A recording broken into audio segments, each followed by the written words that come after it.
नमस्कार, मैं कुंदन जमैर। आप देख रहे हैं यूपी मांगे उत्तर। 24 विजय का पश्चिम पथ। पश्चिमी यूपी में 2024 की जंग की बिसात दरअसल बिछने लगी है। बीजेपी ने पश्चिमी यूपी से मिशन 24 का बिगुल फूंक दिया है।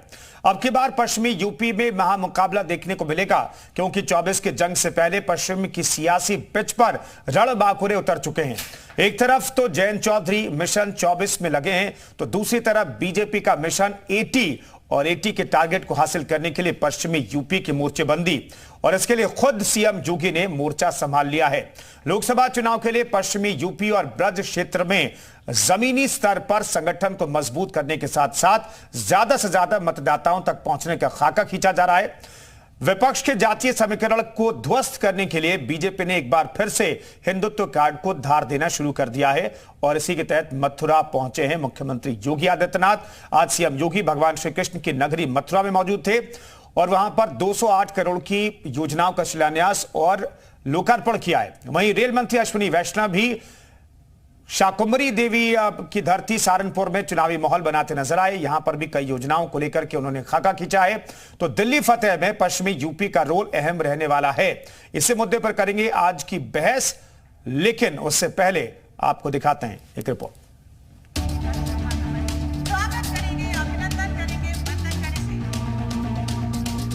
यूपी की सियासत में लोकसभा चुनाव को लेकर अभी से राजनीतिक एजेंडा सेट होने लगा है।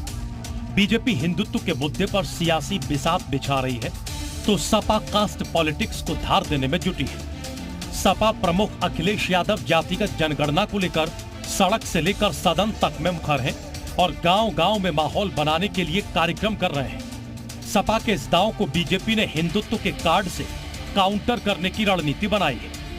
2019 और 2022 के चुनाव में बीजेपी को सहारनपुर से मुरादाबाद तक की बेल्ट में हार का मुंह देखना पड़ा था। मिशन 24 के तहत पश्चिम और ब्रज क्षेत्र के तहत आने वाली 27 लोकसभा सीटों में हारी हुई 7 सीटों पर विशेष फोकस कर रखा है। इसके लिए राष्ट्रीय और प्रदेश नेतृत्व से वरिष्ठ नेताओं, केंद्रीय मंत्रियों को लगाया गया है। सीएम योगी के मथुरा दौरे को भी इसी रणनीति से जोड़कर देखा जा रहा है। मथुरा बहुत महत्वपूर्ण है भारतीय जनता पार्टी की पॉलिटिक्स के लिए, लेकिन उतनी ही महत्वपूर्ण है पश्चिमी उत्तर प्रदेश की जाट राजनीति और जो बीजेपी के खिलाफ नैरेटिव क्रिएट करने का जो पूरा उस इलाके में एक इकोसिस्टम काम करता है। योगी आदित्यनाथ जी वहां से उसको भी जवाब देंगे। सीएम योगी ने मथुरा वासियों को 122 करोड़ की 41 परियोजनाओं की सौगात देकर चुनावी बिसात बिछा दी है। बीजेपी को पता है कि 2024 की जंग जीतने के लिए पश्चिमी यूपी के किले की मोर्चेबंदी बेहद जरूरी है, और इसके लिए सीएम योगी ने खुद कमान संभाल ली है। सीएम योगी ब्रज तीर्थ क्षेत्र विकास परिषद के अध्यक्ष हैं और इसके नाते उनका एक कार्यालय भी मथुरा में बनाया गया है। यानी सीएम योगी अब मथुरा से ब्रज और वेस्ट यूपी को साधेंगे।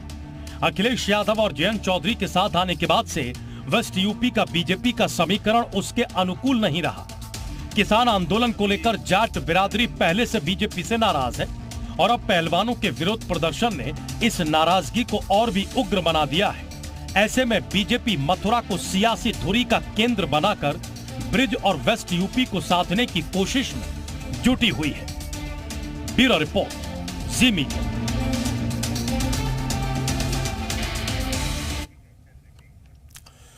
तो मिशन 80 के लिए उत्तर प्रदेश के पश्चिमी हिस्से में बीजेपी को जीत दिलाने की जिम्मेदारी खुद योगी आदित्यनाथ के कंधों पर होगी। हालांकि कई केंद्रीय मंत्रियों का दौरा भी यहां पर होगा। जेपी नड्डा आएंगे और गृह मंत्री अमित शाह भी 30 तारीख के बाद आएंगे। कई दौरे यहां पर रखे गए हैं।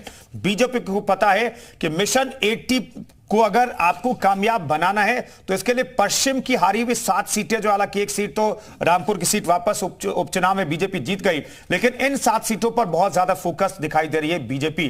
और खासतौर पर जो प्रभारी जो मंडल हैं उनकी जिम्मेदारी जो है, पश्चिम की ज्यादातर मंडलों की जिम्मेदारी मुख्यमंत्री के पास है, और मुख्यमंत्री एक्टिव भी दिखाई दे रहे हैं। इस मसले पर बातचीत करने के लिए आलोक अवस्थी हमारे साथ बीजेपी प्रवक्ता मौजूद है।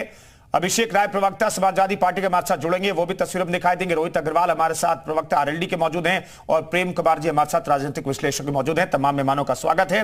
लेकिन पहला सवाल आलोक अवस्थी साहब, मिशन 80 तभी कामयाब होगा जब पश्चिम का किला फतेह कर पाएंगे, लेकिन पश्चिम को लेकर के बहुत चुनौतियां हैं, क्योंकि मुस्लिम आबादी भी कई जिलों में कई सीटों पर बहुत ज्यादा है, 50% से ज्यादा है, वहां कैसे जीतेंगे?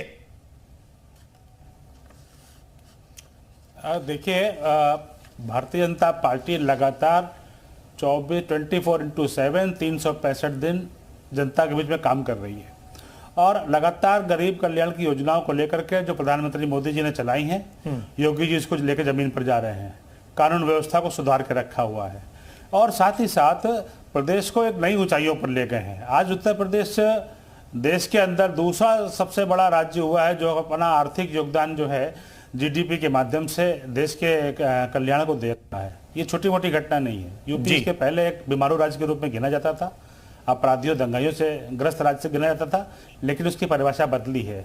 जहाँ तक कि आप खाली पश्चिम यूपी तक केंद्रित करना चाह रहे हैं इस डिबेट को, तो पश्चिम यूपी में भी भारतीय जनता पार्टी ने अभूतपूर्व सफलता हासिल करी है। अभी नगर निगमों के चुनाव हुए हैं कि एक भी नगर निगम में समाजवादी पार्टी और उसके गठबंधन साथियों का नगर निगम में खाता नहीं खुल पाया है।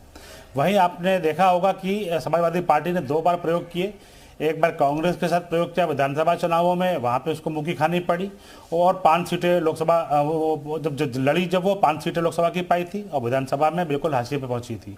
वहीं 2019 का चुनाव लोकसभा का बसपा के साथ लड़ी थी, वहाँ पर भी समाजवादी पार्टी को मात्र 5 सीटें ही मिल पाई थी, यानी कि उन प्रयोगों से कोई लाभ नहीं हुआ। तो मेरा इतना ही कहना है, हमारे नेता बेदाग हैं, जनता के कल्याण के लिए लगातार जनता के बीच में है, तमाम जो है विकास कल्याण की योजनाओं को लेकर के जनता उनको देख रही है जी। और साथ ही साथ हमने प्रदेश को सुरक्षित रखा है, आतंकवाद की एक भी घटना नहीं होने दी है, देश में प्रदेश के अंदर एक भी दंगा नहीं होने दिया है। इन सबका जो है लाभ जो है भारतीय जनता पार्टी को मिलता आ रहा है। हम लगातार 4 आम चुनाव जीत चुके हैं, 2 लोकसभा के और 2 विधानसभा के, जबकि सभी पार्टियों ने गठबंधन करके अकेले लड़कर के देख लिया, उनको मुक्की खानी पड़ी है। ठीक है रोहित अग्रवाल जी, दंगा नहीं होने दिया है और पश्चिमी उत्तर प्रदेश के लिए यह बहुत महत्वपूर्ण मसला है। मैं ये जानना चाहता हूं इस मसले पर क्या लोग बीजेपी से जुड़ जाएंगे? बीजेपी ने जो सीटें गंवा दी थी पिछले चुनाव में वो सीटें जीत पाएगी बीजेपी? चलिए हमारे साथ अभिषेक रावत जुड़ गए, उनका रुख बाद में करेंगे। रोहित अग्रवाल, पहला सवाल आपसे।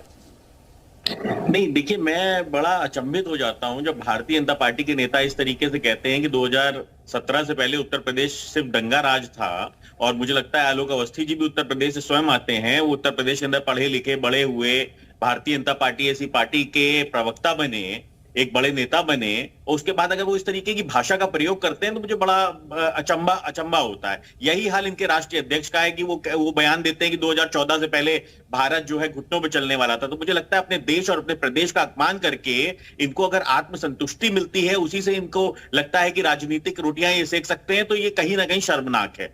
अब मैं आपको आपके टॉपिक पे आता हूं। पश्चिम उत्तर प्रदेश के अंदर मुख्य मुद्दा है गन्ना। वहां पे सबसे ज्यादा किसानों के लिए जो आय का मुद्दा है वो है गन्ना। जो इन्होंने किसानों को वादा किया था कि गन्ने का रेट 2 गुना देने का वादा किया था इन्होंने, परंतु आज ये 1 रुपए भी बढ़ा के राजी नहीं है। 2022 में इनकी सरकार पुनः बनी उत्तर प्रदेश के अंदर और 2022 से इस गन्ना सत्र शुरू होने जा रहा है। आप पूछिए कि क्या इन्होंने रेट बढ़ाने का काम किया? यही इन्होंने पिछले 5 साल में किया कि चंद रुपए बढ़ा के खाली इन्होंने अपने पल्ला झाड़ लिया। और गन्ना भुगतान की जब हम बात करते हैं तो हाईकोर्ट का क्लियर निर्देश है कि अगर 14 दिन में आप भुगतान नहीं कर पा रहे हैं तो आप उस पर कहीं ना कहीं ब्याज दीजिए। 1 रुपए भी पिछले 6 सालों में इन्होंने उत्तर प्रदेश के गन्ना किसानों को देने का काम किया हो ब्याज के रूप में, तो मुझे बताएं। और 14 दिन में 1 बार भी भुगतान करने का काम किया हो तो मुझे बताएं। तो देखिए, भारतीय जनता पार्टी का दोहरा चरित्र है। जवाब लेते रहते हैं। आलोक अवस्थी साहब जवाब देना चाहेंगे क्या? क्योंकि गन्ना किसानों को लेकर के आपकी सरकार बार बार कहती है कि भैया हमने रिकॉर्ड भुगतान किया है, 2 लाख करोड़ से ज्यादा का भुगतान हमने पिछला भी किया और मौजूदा भी करते हैं। आलोक अवस्थी साहब, छोटा जवाब सर जल्दी से। हाँ, देखिए, मैं इतना ही बहुत छोटे से जवाब में दे रहा हूं कि देश की और प्रदेश की जनता बहुत जागरूक है। अगर उसको गन्ने का भुगतान नहीं मिल रहा होता, अगर उसको दंगों से मुक्ति नहीं मिल रही होती, तो लगातार भारतीय जनता पार्टी के पक्ष में मतदान करके ये लोकदल हो चाहे समाजवादी पार्टी हो, इनको हाशिए पर नहीं फेंक रखा होता। तो जनता से बड़ा जनार्दन कोई नहीं होता, जनता से बड़ा कोई जज नहीं होता है। और ये जितना भी टीवी के अंदर कोई भी बातें वो कहकर जा सकते हैं, लेकिन जनता की अदालत में वो फेल है और हमने जो वादे किए थे वो हमने पूरे किए हुए। ठीक है,